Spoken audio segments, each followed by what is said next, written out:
This reaction is brought to you by my $5 or more patrons at patreon.com/AlexHeitz. I would like to thank Identitech, TFG, Harry Smith, Kurt David, Will E, Steve Aldersley, Jason Bates, at HotGirlVideos69 on Twitter, Mason Frost, Matthew McLaughlin, Andreas Glacial, Ray Schuster, and B-Jabber for sponsoring this video, supporting me, my family, the channel. I appreciate it immensely, and I hope you all enjoy the video. Mountain water processed decaf. It doesn't taste like garbage. And I can have coffee whenever I want. Shout out to Alma Coffee in Georgia, one of my favorite roasters on drinktrade.com. Not sponsored. I've actually been offered, it's completely nothing to do with the album, I'm just already on a tangent. I've actually been offered a sponsorship before, and I just completely ignored it. I don't even remember what it was about. It might be in my email still. No? Okay, I don't remember. It was some like hair product for men, and any like sale that I did, or like I would get a cut off of it, and the person emailed me probably like 5 times before giving up, and I'm just like, I don't think anyone is going to be interested in this, so I'm just going to ignore it. Anyway, not a sponsor, but Alma Coffee is fantastic, and that's what I'm drinking now as I listen to some grung noise alt rock. Yeah, just got done with poll number 21, I believe it was, the latest Black Country New Road album, Ants from Up There. Haven't done the follow-up yet, but I can tell you, fantastic. Great album. We're now trucking forward with more Sonic Youth. I did Goo, however long ago it was, a couple weeks. If you haven't seen the follow-up, I have it at about 3.5 out of 5. I think it's solid, not as good as Daydream Nation, but it's very much more accessible than Daydream Nation. It's a little bit more in that alt-rock vein that a lot of people were doing in the late 80s, early 90s, and going into the 90s as well, later on. But now we're going to be trudging forward with their next album.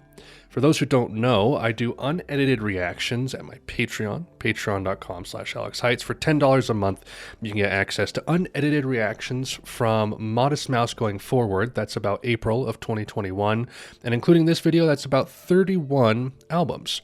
So if you're interested in hopping in on that level, fantastic. If not, just $1 a month supports the channel and gets you access to the polls that we do every 2 to 4 albums. Breaks up the monotony of these artist binges and just kind of breathes new life in to do one-off albums. So if you're interested in supporting the channel, greatly appreciated at any level. Dirty Sonic Youth. I don't know. The album cover doesn't look that dirty. It just looks a little weird, like a little, voodoo doll that's been crocheted together.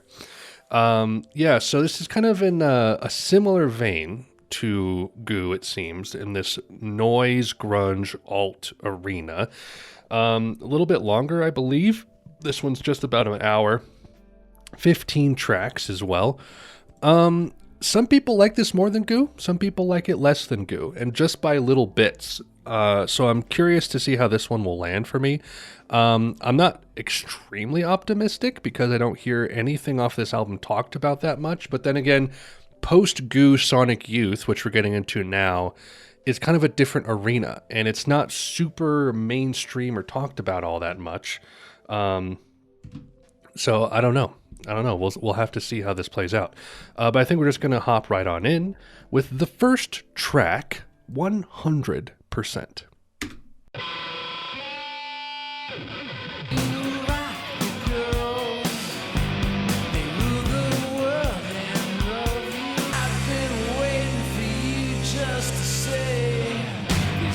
Chick is mine, 100% of my love, up to you, world a million times, and all your men are slime.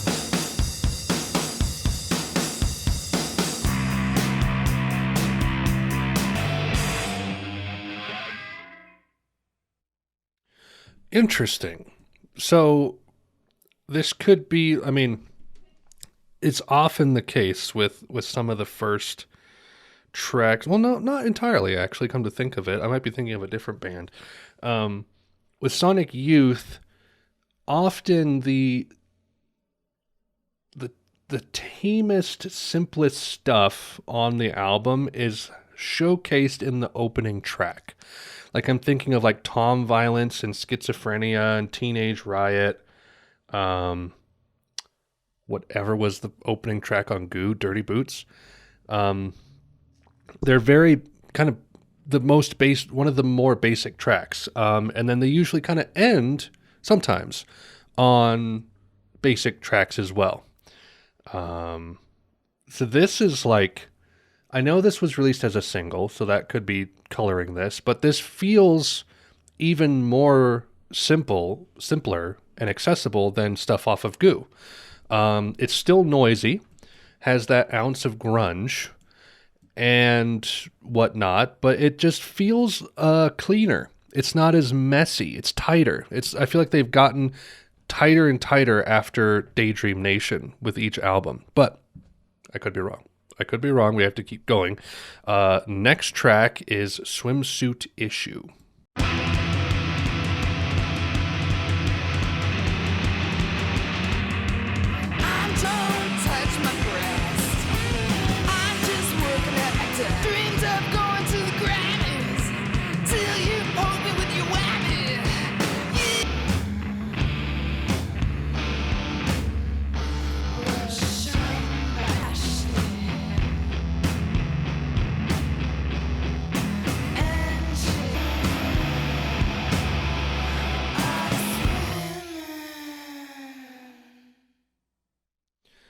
You know, I feel like some of the like subjective, or should I say objective, I don't know how to phrase this.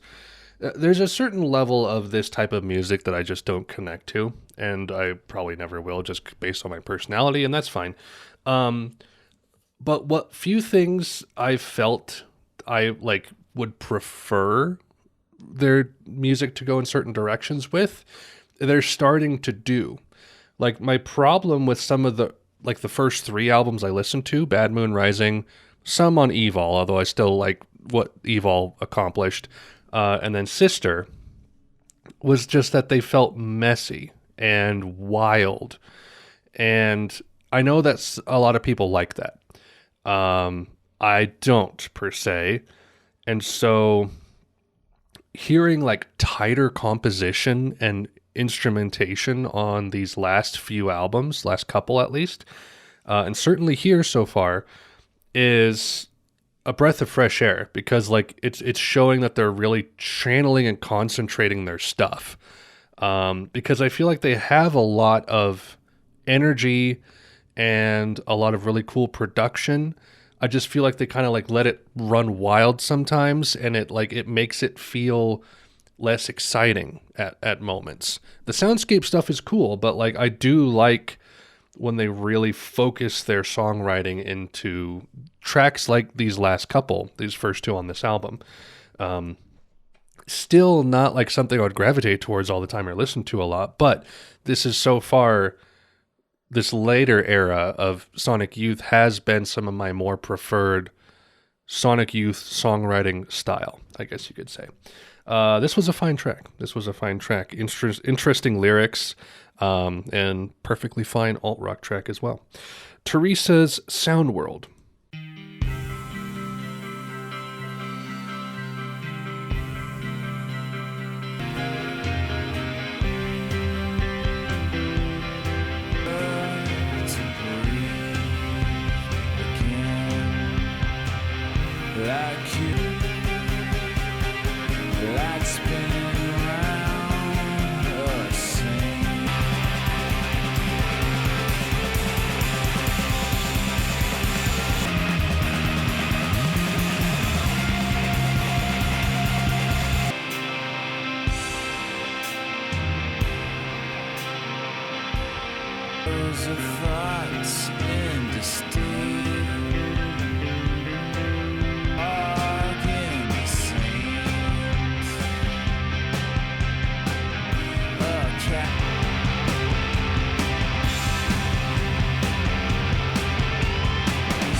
Now, this will be interesting because on my reaction schedule, I have Sonic Youth that I'm doing, then David Bowie, Pixies, REM, Elliott Smith, Talk Talk, Mark Hollis, Jeff Buckley, My Bloody Valentine, and then I'll be getting to Nirvana, finally.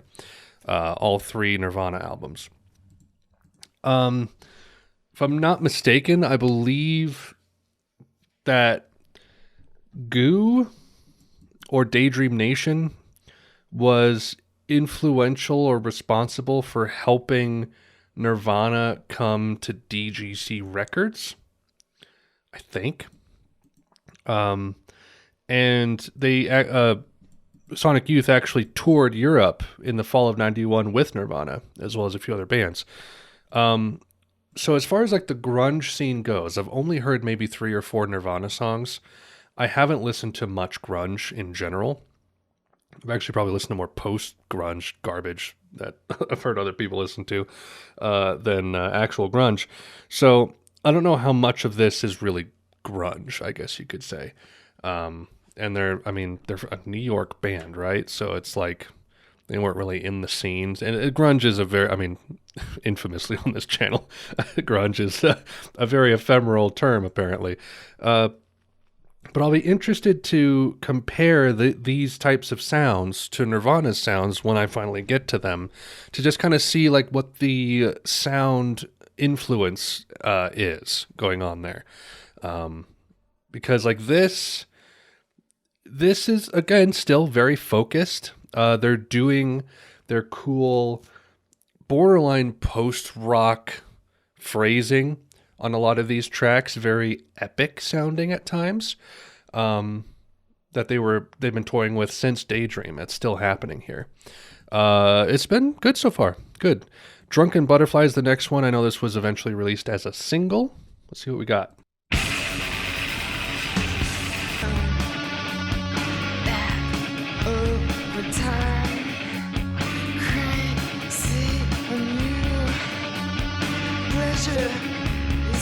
What's your name? I love you. I love you. I love you. What's your name?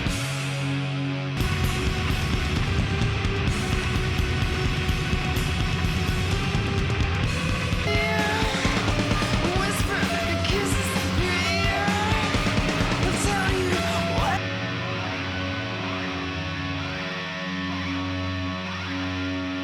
Eyes couldn't find a soul. I love you, I love you, what's your name? I love you, I love you, I love you, what's your name? Noisy. Jeez. Like, at the very, very least, which this album is not the least, but at the very least, I do enjoy the playing. The guitar playing is so impressive and fun that even if these like genres don't really speak to me in any kind of emotive way, it's really fun to listen to the tight guitar playing. And it's like super tight in the verses and then just exploding, expansive wall of sound stuff in the climaxes, you know? But that's fine. That's fine. Let's keep going. It's a long album-ish. I've been talking for a while. Shoot.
Not bad.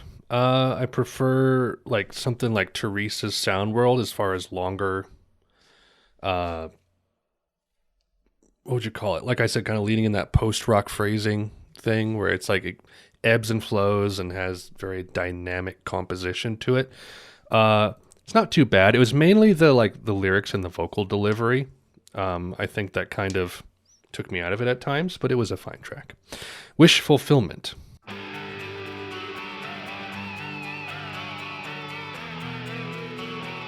Is on the wall, and that's all right with me.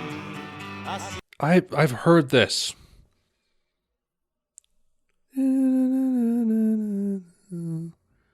Dang it! This is gonna leave this town. Someone, I'm gonna remember it as I listen. your life and my life, baby. It was Shadow by Chromatics. That's very, very similar. There's a very similar motif in it. Let me see if I can pick it out real quick.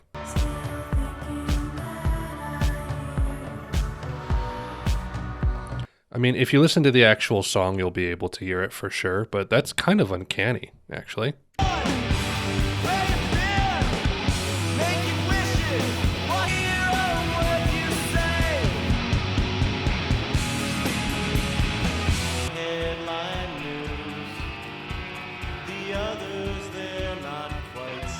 So I'm on the Chromatics. I know this is completely like whatever.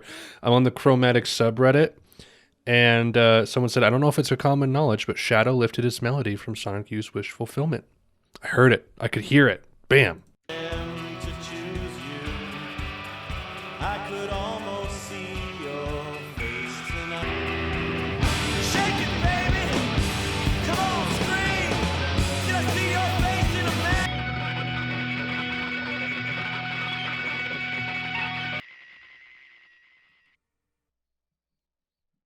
It's fine. It's good. You know, as it goes. Not a whole lot to say on that one. I mean, I already said what I did, and it was just, it was ripped off. It was ripped off by Chromatics. Oh no. Sugarcane. This is apparently a solid single from this album. A little bit of post-punk maybe. Let's check it out.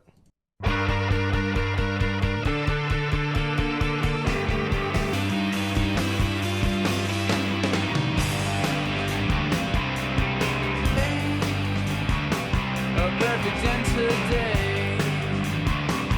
Burning out the road. There's something down there. Sugar soul.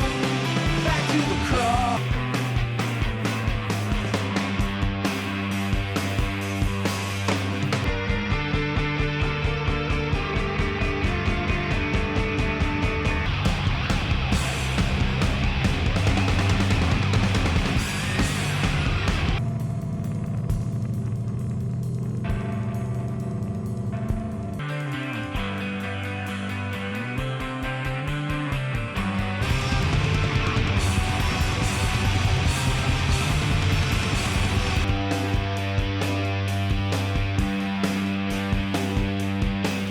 I love you, sugar cane.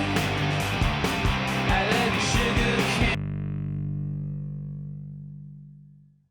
That was a fun one. Not the best on the album, I would say. There's other tracks here that I liked more so far. But it was fine. Maybe just a bit long and just didn't like too long for the amount of ideas it explored, I guess you could say. But it was fine. Orange Rolls, Angel Spit.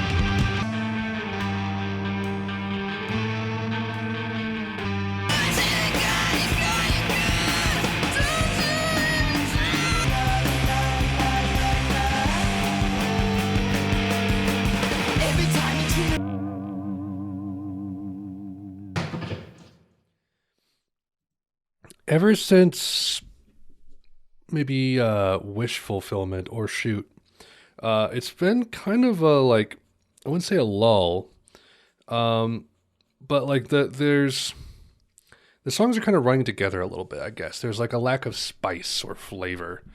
Playing is still good. Playing is still tight. But like, I just haven't been kind of like shaken into any kind of new territory yet. But that might change with Youth Against Fascism. Antifa. This, I think also, yeah, this was a single as well. A little bit of anarcho-punk yet again. See what we got. Another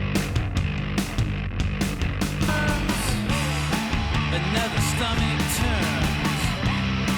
Yeah, you get it. It's the song I hate. It's the song I hate. About a Christian liar.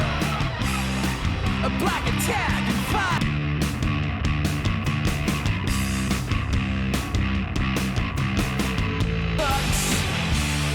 That she's a war pig fuck. Your shit is out of luck. It's the song I hate. It's the song I hate. It's the song I hate. It's the hate. Not bad, actually. The instrumental was fun. I mean, the lyrics don't mean a whole lot to me personally. I can't really relate, but the vocal at least was enjoyable. It was not as like crazy messy punk angry as I thought it was going to be. It was a much more focused kind of alt rock song, which was nice. Nic Fit, 1 minute interlude. Let's go.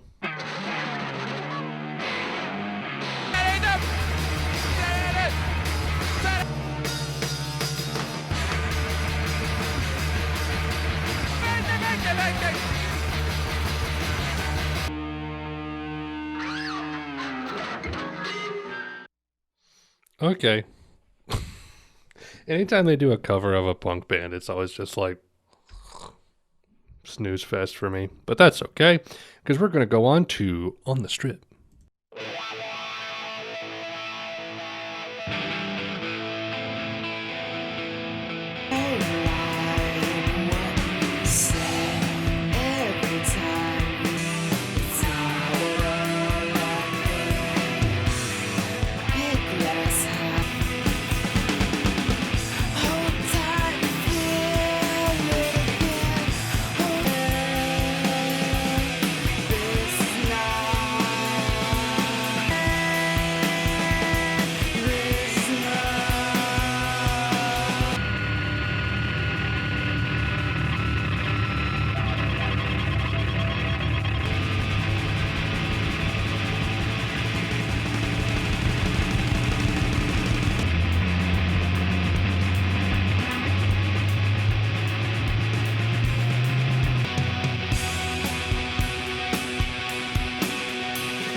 That was kind of cool.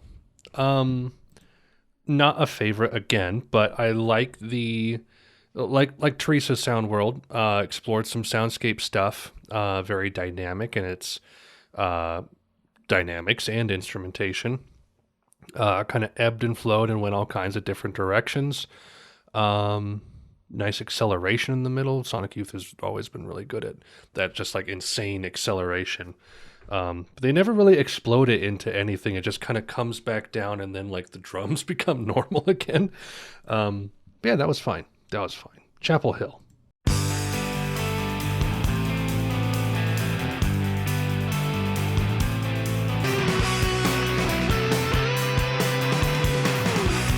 Back in the days when the back, the hair in the hole in my hair. Too bad to see it, you terrorized face when you cried for the shameless. A waste hole in my hair. Too bad.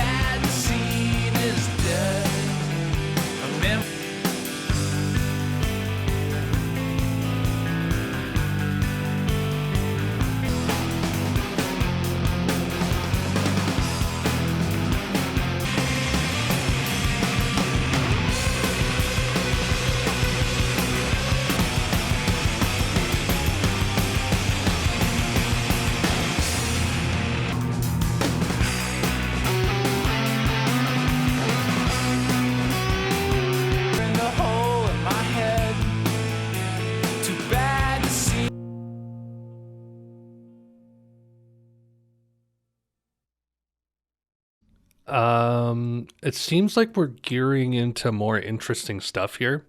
The middle was kind of a sag for me a little bit.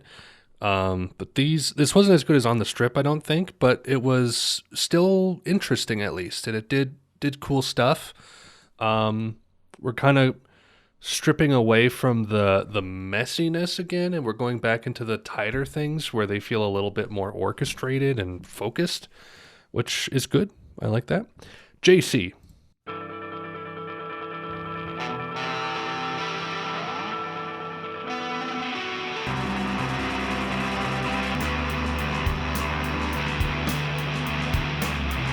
Like to Jack and all the other boys who pull a silent dance in the woods, in the silver, and then you're gone. Quicksand all around. Turn the corner just beyond the shadows. That's not how it's supposed to be. Clear blue eyes, just as tries. The wind is busy blowing distance, take forever to. You can see as far as sin. Don't you know the shape I'm in?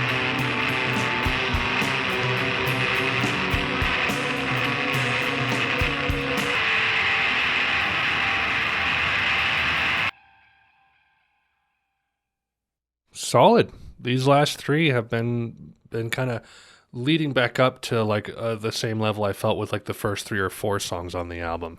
That was an interesting Kim track as well. Yeah, I mean not a ton to say, but I am digging these last few tracks. Next one is Purr. I believe this was a B-side on Youth Against Fascism. Okay, so it wasn't really a single per se.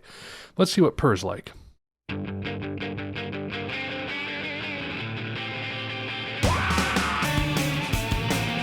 sun comes out to play. I learned it all from you, girl. You chase it all away. A dreaming beast.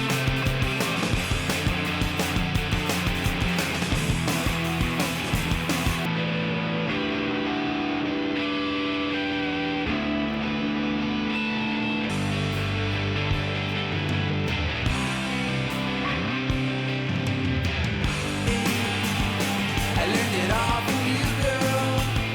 I got it all from you. Pretty good. I like how many ideas were in that song, and they all flowed together fairly well. It went from like a little more aggressive, noisy stuff into like a more basic, like poppy alt rock, and just like back and forth. It did it well. We're almost done, guys. Crème Brûlée. Took a long time, wherever it is, to get the proper accents and brevs and stuff on these letters that you see here. Anyway, let's go.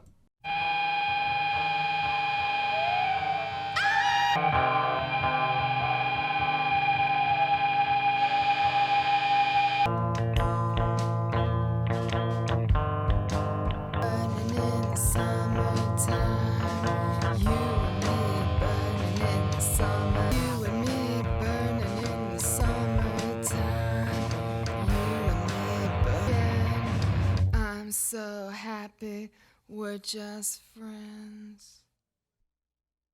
Oh, how could you do this to me? Well, kind of a letdown of an end. It's just kind of like 2 chords, and then, but as outros go, it's whatever. It's whatever. Dirty. Upon first listen, I don't know if I like it equally or slightly less than Goo. It will probably I'll probably be able to tell you in the follow-up whenever I do it. It's a little too much. It's too long. You could cut, honestly, a good chunk from the middle, and it would probably be as good or even slightly better than Goo, I think. I don't remember if I liked Shoot or not, but if you cut like Shoot up through Orange Rolls, so it goes like Drunken Butterfly to Youth Against Fascism, cut Nic Fit, and maybe even cut the last track, honestly, you'd have a much tighter album. There's good tracks here. 100% was compelling. Swimsuit Issue, Theresa's Sound World. I think Drunken Butterfly was good. I don't remember Shoot. I wish I could. Wish Fulfillment was fine. Youth Against Fascism was an alright kind of punk track. It was nice and tight. On the Strip, Chapel Hill, JC, and Purr, though, were quite good. I do like Purr quite a bit. That's probably one of the highlights for me. Yeah, I probably lean a little bit more towards the slightly worse than Goo camp rather than the slightly better than Goo camp. Interesting stuff that they're trying to explore here. It's not that much different than Goo as far as ideas go, but you can tell that they're leaning in a direction that seems to be more accessible in a way. I don't know, because it feels different from where they were before, but it's hard to, it's like frog and boiling water kind of stuff. It's a very slow change. But yeah, Dirty. There it is. Check back with me in however long to see the follow-up, to see how I actually feel, finally, about this album. That's all I have for you guys today. I hope you enjoyed the video. Things to plug, patreon.com/AlexHeitz yet again. $1 a month gets you access to voting and polls. Highly appreciated if you want to be able to support the channel and continue to let me do this kind of stuff as a living. Also, the Discord. Link in the description for that. Got about 150-ish members over there. Lots of people who love Sonic Youth. Got music discussions, recommendations, topster charts, memes, controversial topics, real talk. Everything is in there. We even have a fishing bot now. It's just so much fun. That's all I got for you guys. Hope you all enjoyed the video. Stay tuned for the next one, which will be Washing Machine. Is that right? Is that the next one? We're skipping Experimental Jet Set. We're skipping Made in USA, and then we're going to Washing Machine, which was 95. So we're jumping ahead 3 years. That'll be an interesting jump because we've been pretty much album for album for a while. But we're skipping a couple to get up to Washing Machine. Then we will also be doing Murray Street, then a Pole album, then Sonic Nurse. So we're going to have a very nice rounded out Sonic Youth experience here. So stay tuned for that stuff. And then always the streams, song reactions, YouTube shorts. I've been trying to stay very active on this channel. So thank you all so much for watching everything that I do. I appreciate it highly. And until next time, Godspeed.